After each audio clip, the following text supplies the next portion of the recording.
Today I will be talking about the comparison between the living conditions that people lived under apartheid and the Palestinians who live in Israel. Since Israel has become independent, laws against Palestinians have been in place discriminating against them. One law, the Law of Return, officially stated that Jewish people could live in Israel and automatically gain citizenship.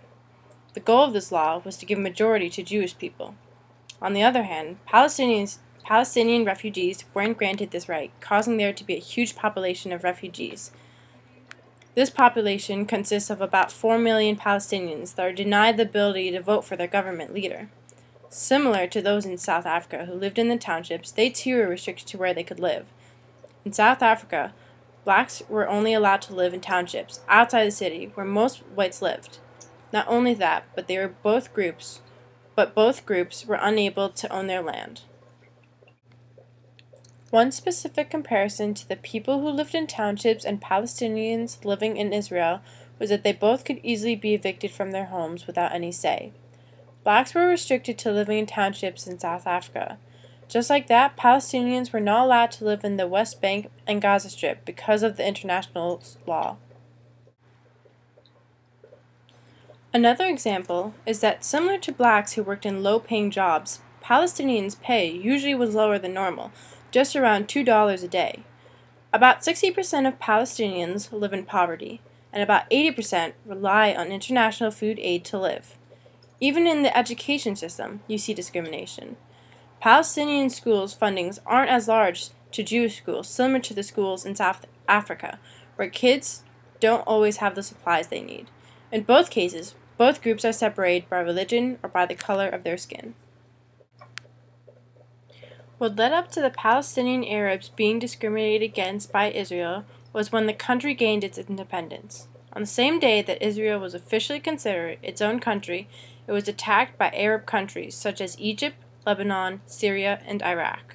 Surprisingly, Israel was able to defend itself, and soon after the Arab countries ceased attacking, allowing the new country to expand to where Arabs lived.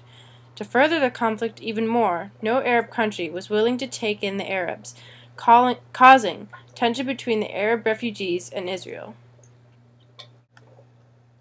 Although Israel does not have a constitution, they do have the Knesset, which is the parliament for the country.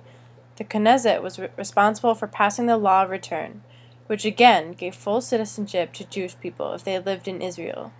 The Knesset was also responsible for Palestinians not being able to own land, and gave the legal right to police officers to prevent Palestinians from living in certain areas. These discriminatory laws have been in place for many years and continue to be altered frequently to discriminate against Palestinians further.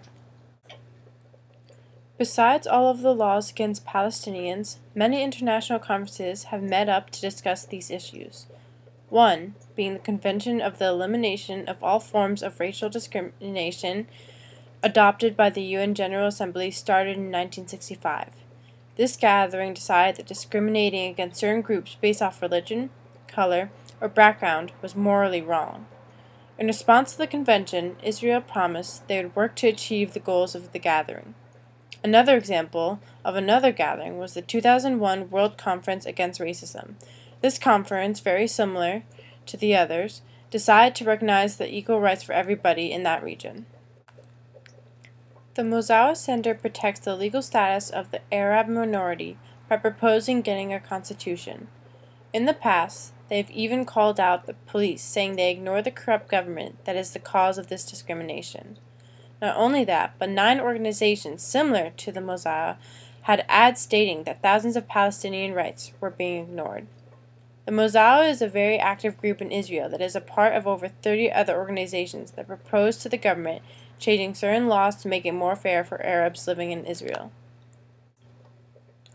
Although not much progress has been made in making fair laws for both Jewish people and Palestinian Arabs, organizations like the Mosawa Center and conferences still work to achieve the goal of equality. Just like the black people living in townships that fought for their own equal rights, it will take time before any major changes are made. Thank you for listening. The Mosawa Center protects the legal status of the Arab minority by proposing getting a constitution. In the past, they've even called out the police, saying they ignore the corrupt government that is the cause of this discrimination. Not only that, but 9 organizations similar to the Mosaic had ads stating that thousands of Palestinian rights were being ignored. The Mosaic is a very active group in Israel that is a part of over 30 other organizations that propose to the government changing certain laws to make it more fair for Arabs living in Israel.